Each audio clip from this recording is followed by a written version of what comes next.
দেখুন কি আশ্চর্য ব্যাপার, তিনটে ছেলে, অতি শিক্ষিত তিনটে ছেলে পশ্চিমবঙ্গের মুখ্যমন্ত্রীকে একদম কাঁপিয়ে দিয়েছে, নাড়িয়ে দিয়েছে পশ্চিমবঙ্গের ভিত।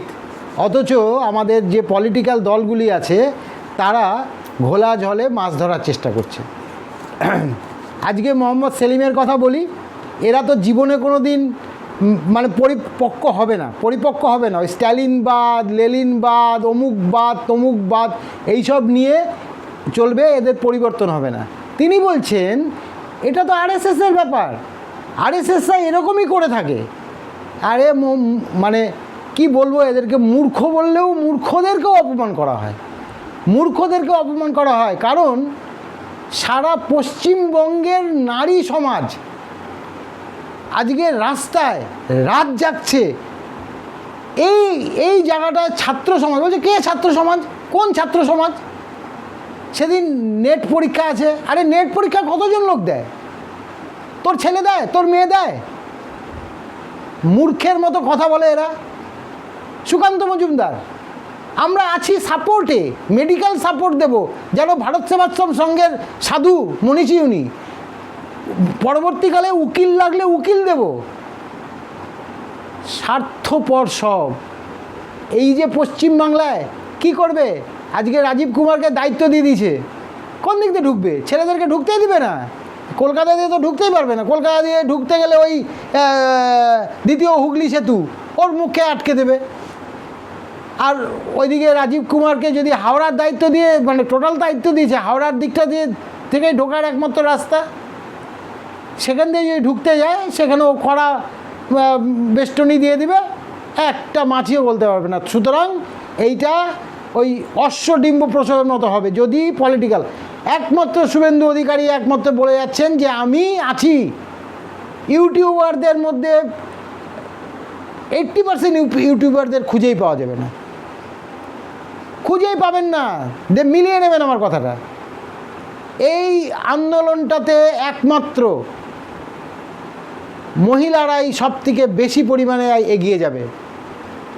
আজকে একটা খবর দিচ্ছি, এই খবরটা যদি সত্যি হয়, সোশ্যাল মিডিয়াতে এসছে কিন্তু খুব কম, জাস্ট বেরিয়েছে। পুলিশের একটা মহল বলে দিয়েছে আমরা কোনো কাজ করব না, মানে ডিউটি করব, কিন্তু সেই ডিউটিতে আমরা কাউকে কোনো ক্ষতি হতে দিব না। আমরা লাঠি চালাবো না, আমরা টিয়ার গ্যাস চালাবো না, আমরা কিচ্ছু করব না। কারণ তারা বলেছে যে আমরা কত দুর্ভাগা যে সারা পশ্চিমবঙ্গ জুড়ে আন্দোলন করছে, শুধু পুলিশের দাদা ভাইরা পারছে না আন্দোলন করতে। কারণ তারা আন্দোলন করলে রোষের মুখে তাদেরকে পোস্টিং দেওয়া হবে বিভিন্ন জায়গায়, মানে তার বাড়ি থেকে হয়তো সে বাড়ি স্বাভাবিকভাবে বাড়ির খেয়ে কাজ করছে যারা, বা ওই পানিশমেন্ট পোস্টিং বলা হয়, সেরকম জায়গায় সুন্দরবনে পাঠিয়ে দেবে। তো কে যায় বলেন? কার মেয়ে মূল্য কি যায় আসে? আজকে এই যে পুলিশ তুমি উর্দি ছাড়ো, তোমার মেয়েও হচ্ছে বড়, এই যে কথাটা, এই কথাটা তো গায়ে লাগার কথা। প্রত্যেকটা পুলিশ কর্মীর বাড়িতে তো মেয়ে আছে, বোন আছে অবিবাহিত, তাদের ফিউচারটাও তো ভাবতে হবে। তো পুলিশরা যদি সাধারণ মানুষকে সাহায্যের হাত বাড়িয়ে না দেয়, তাহলে কিন্তু এই যে সংগ্রাম, এই যে 27 তারিখের নবান্ন অভিযান, দেখুন নবান্ন অভিযান করে কি হবে? বিজেপি এর আগে নবান্ন অভিযান করেনি? বিজেপি এর আগে নবান্ন অভিযান করেছে, কি ফল হয়েছে? আসল ওটা নয়। আসল যেটা, সেটা হচ্ছে মুখ্যমন্ত্রীর পদত্যাগ। মুখ্যমন্ত্রী কি পদত্যাগ করবে? মুখ্যমন্ত্রীকে পদত্যাগ করানোর জন্য যা করার দরকার, সেইটা কি এই ছাত্র আন্দোলনের মাধ্যমে সম্ভব?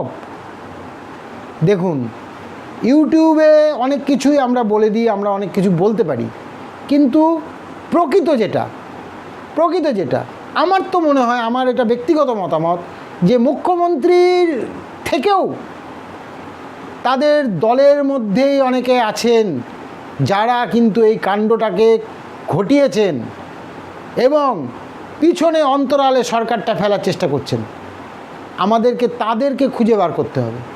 দেখুন, মুখ্যমন্ত্রী যখন মুখ্যমন্ত্রী হননি, আমি একজন প্রাক্তন সাংবাদিকের কথাই বলছি, তিনি বেশ কিছুদিন আগে বলেছিলেন, আমার স্মরণে যেটা আছে, বেশ কিছুদিন আগে বলেছিলেন যে মুখ্যমন্ত্রী যখন মুখ্যমন্ত্রী হননি তখন তিনি বলতেন যে আমার যারা সাথী, মানে আমার সাথে যারা টিএমসি, তখন মানে টিএমসি দলটাই তৈরি হয়নি, তখন তিনি বলতেন যে আমার সাথে যারা আছে না, তারা আমার বিরুদ্ধে চক্রান্ত করে, ষড়যন্ত্র করে। ওই সাংবাদিককে বলেছিলেন, সাংবাদিকের প্রয়োজনে আমি নাম বলবো, এখন এই মুহূর্তে আমি নাম বলবো না, কিন্তু প্রয়োজন পড়লে আমি তার নাম বলবো, তার স্বীকারোক্তি আমার কাছে আছে, সেটাও আমি শোনাতে পারবো। ষড়যন্ত্র করে, আমাকে খাবারের মধ্যে বিষ মিশাতে চায়, আমাকে জলের মধ্যে বিষ মিশাতে চায়, আমি আমার ডান হাতকে বা হাতকেও বিশ্বাস করি না। তো সেই মুখ্যমন্ত্রী মমতা বন্দ্যোপাধ্যায়কে কি এই এত সহজে পদত্যাগ করানো যাবে? যাবে না। যদি পদত্যাগ করার হতো তাহলে এই আন্দোলনটার কোনো প্রয়োজনই হতো না, কারণ তিনি অন্যকে সেফগার্ড করতে গিয়ে নিজে হাড়ি কাঠে গলাটা দেওয়ার চেষ্টা করছে, এটা আমার মনে হচ্ছে, এটা আমি মনে করি যে তিনি নিজে অন্য কাউকে সেফগার্ড করতে গিয়ে তার আজকে কিন্তু মনে হয় যে এত বড় একটা ইয়েতে জড়িয়ে পড়তে হয়েছে। জানি না, সত্য মিথ্যা তদন্তে উঠে আসবে। আমরা চাই সিবিআই করুক তদন্ত, সিট করুক, ক্যালকাটা পুলিশ করুক, বেঙ্গল পুলিশ করুক, যেই করুক তদন্ত। ওই সন্দীপ ঘোষ বলেন, সঞ্জয় রায় বলেন, বা আরও 12 জন স্টুডেন্ট চিকিৎসক মিলে যারা আছেন, সবাই মিলে 16-17 জন আরও হয়তো আসবে, তাদেরও পলিগ্রাফ টেস্ট হবে, সব কিছু হবে। কিন্তু অভয়া বা তিলোত্তমা নামে যে মেয়েটির কথা আমরা বলছি, আমরা যেটা চাইছি, উই ওয়ান্ট জাস্টিস, জাস্টিসটা কি সেই মৃত ডাক্তার মহিলাটি পাবে? প্রশ্নটা এখানেই। এইবার আসি নবান্ন অভিযানের এই যে পলিটিক্যাল পার্টিগুলি আছে, এই যে পলিটিক্যাল পার্টিগুলি, এরা কতটা নোংরা, কতটা বদমাশ দেখেন। এরা ধরি মাছ না ছুঁই পানি, বাংলায় একটা কথা আছে না, ধরি মাছ না ছুঁই পানি, জলেও নামবো চুল ভিজাবো না। মানে বিষয়গুলি এরকম যে হ্যাঁ আছি কিন্তু কিভাবে আছি জীবনে কোনো দিন। আজকে দেখুন সিপিএমকে মমতা ব্যানার্জির সামনে বসে দিয়ে সব ব্যাপারে মাথা নামবে, হ্যাঁ ঠিক আছে, সব ঠিক আছে, অথচ বিজেপির সঙ্গে তারা একসঙ্গে হাঁটবে না। কেন? দোষটা কোথায়? এখানে কোনো দল, এখানে কি কোনো দল? মোহাম্মদ সেলিম আজকে যে কথাগুলি বলেছেন আপনি, অত্যন্ত গঠিত কথা, আরএসএসের কোনো এখানে নেই। যে 3টি ছেলে কালকে প্রেস কনফারেন্স করে জানিয়েছেন যে আমাদের সঙ্গে কোনোভাবে কদাচ কোনো পলিটিক্যাল পার্টির যোগ নেই। লজ্জা লাগে না আপনাদের বলতে, যেটা এবিভিপির স্টুডেন্ট? নাকি আপনাদের ডিওয়াইএফআই এসএফআই নামতে লজ্জা পাবে? আপনাদের ডিওয়াইএফআই এসএফআই এই আন্দোলনে মমতা ব্যানার্জির বিরুদ্ধে নামতে লজ্জা পাবে, কারণ আপনারাই হচ্ছে প্রকৃত বি টিম মমতা ব্যানার্জির, প্রকৃত বি টিম মমতা ব্যানার্জির। বিজেপিকে আপনারা কোনো মতেই আগাতে দিবেন না। এই মমতা ব্যানার্জিকে সাপোর্ট করবেন, পশ্চিমবঙ্গকে ধ্বংস করবেন, যেমন 34 বছর করেছেন, আবার এদেরকে সাপোর্ট করে আপনারা শেষ করবেন। আর বিজেপিকেও বলি, সংবেদনশীলতা দরকার। ওই মন্তব্য করে দিলাম একটা করে না, মানুষ কিন্তু এটাকে ভালোভাবে নিচ্ছে না। আজকের যে গরম আবহাওয়া পশ্চিমবাংলার, এই ইস্যুটাতে আমি আগে করে বলে আসছি যে নেতৃত্বের অভাবের জন্য হয়তো এই প্রোগ্রামটা 27 তারিখের প্রোগ্রামটা একটা অশ্বডিম্ব প্রসব করে ফেলতে পারে। এটা কিছুই হবে না, আগাতেই পারবে না, কি করবে? কিন্তু তার প্ল্যানিং দরকার ছিল। আমি এটা আগেও বলেছি, আমার আগের ভিডিওগুলি দেখবেন। ইচ্ছা করলাম নবান্ন অভিযান চলো, ডাক দিলাম, ঠিক আছে, কেন ডাক দিলাম? যখন দেখলাম একটাই মেয়ে, সেই মেয়েটার ডাকে কিন্তু রাত এখনও মেয়েরা সংগ্রাম করছে। আমি বলেছিলাম মেয়েটাকে স্যালুট জানাই, যে একটা ডাকে, সোশ্যাল মিডিয়ার একটা ডাকে, ওই রাত্রিবেলা 14 তারিখে সবাই কিন্তু সারা পশ্চিমবাংলার 4-5 কোটি মহিলা বাইরে ছিল। তো এই যে খেলা, এটা কাদের খেলা? এমনও হতে পারে, এটা আমার নিজের অ্যানালিসিসে, আমি অত বড় পলিটিক্যাল অ্যানালিসিস নই, কিন্তু আমি যতটুকু অ্যানালিসিস করি সেই অ্যানালিসিসগুলি কিন্তু পরবর্তীকালে আমি অনেক জায়গায় দেখি, অনেক ইউটিউবাররা 2 দিন 3 দিন পরে সেই অ্যানালিসিসগুলিকেই কাজে লাগায়, সেই কথাগুলিকে ওরা ব্যবহার করে। আমি আজকে বলছি একটা কথা, দেখুন, এই যে ছাত্ররা ডাক দিয়েছে, আমরা সবাই যাব, আমরা মিছিলে সামিল হব, কিন্তু শুধু কি এই নন পলিটিক্যাল ছেলেরাই ওখানে থাকবে? না, পলিটিক্যাল ছেলেরাও থাকবে। আর এই পলিটিক্যাল ছেলেরা কিন্তু বেশিরভাগই হবে টিএমসিপির। তাদেরকে এমনভাবে প্ল্যান্টেড করা হবে, তারা বিভিন্ন জায়গাতে হয়তো দেখা যায় একটা বোম চার্জ করে দিল, হয়তো আরও পুলিশের সঙ্গে ধস্তাধস্তি করে দিয়ে সিচুয়েশানটাকে করে দিল একটা জটিল, আর সেই জটিলতার ফাঁদে পা দিয়ে দিল আমাদের এই নন পলিটিক্যাল ছেলেগুলি। তাহলে কিন্তু অন্যরকমভাবে চলে যাবে। তাই 27 তারিখ মঙ্গলবার কোনো ফাঁদে পা দেবেন না যারা যাবেন। গণ্ডগোল যারা করছে, যদি উচ্চস্বরে কথাও বলে, তাদেরকেই ধরুন যে তারাই সারা গণ্ডগোল করার জন্য আসছে, তারাই আগে গণ্ডগোল করছে। গণ্ডগোল করতে দিবেন না, পুলিশের গায়ে হাত দিবেন না, গণ্ডগোল করতে দিবেন না। শুধু একটাই কথা, আমরা নবান্ন যাব। আমরা মুখ্যমন্ত্রীকে পদত্যাগ করাতে পারলাম না সেটা কথা না। একটা জিনিস মাথায় রাখতে হবে, মুখ্যমন্ত্রী যতই গর্জাক, যতই উনি বলেন না কথায় আমাকে গর্জালে, আমাকে বর্ষালে, আমি এই করব, আমি ওই করব, আসলে অত্যন্ত ভীতু মহিলা। আমি বলেছিলাম এর আগের দিন যে ওই যে বললো না যে আমাকে মেরে দেখো। আরে মেরে দেখোর কথাটা আসবে কেন? মুখ্যমন্ত্রীকে কেউ মারে নাকি? মারতে চেয়েছে কি? কোনো পেপারে, সংবাদ মাধ্যমে দেখেছেন যে মুখ্যমন্ত্রীকে মারতে চেয়েছে? ভয় পেয়ে গেছে, ভয় পেয়ে আগে থেকে আমি বললাম না সেদিন যে আমার সঙ্গে একজনের কথা কাটাকাটি হচ্ছে, আমি ভীতু সম্প্রদায়ের লোক, আমি কিন্তু জানি যে ওর সঙ্গে আমি পারবো না। তাহলে কি করব? আমি ওকে আগে ওই অফারটা দেবো, আমাকে মেরে দেখ, তাহলে আমি তোকেও দেখে নিব। মানে ব্যাপারটা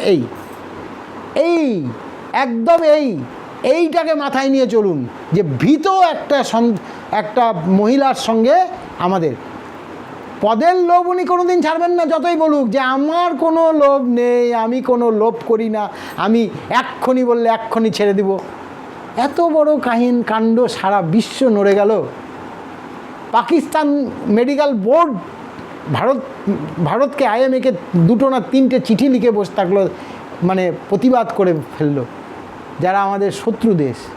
কত বড় লজ্জা, বাঙালি হিসাবে কত বড় লজ্জা। মাননীয়া, আপনি আমাদেরকে কি লজ্জায় ফেলে রেখেছেন। আপনি শুধু জানি না আপনি ভাবেন কি না আমাদের, ভাবেন তো অবশ্যই না, ভাবলে তো এই জায়গাটা আসতেন না, একটা সমস্যার জট এতদিনে খুলে ফেলতেন।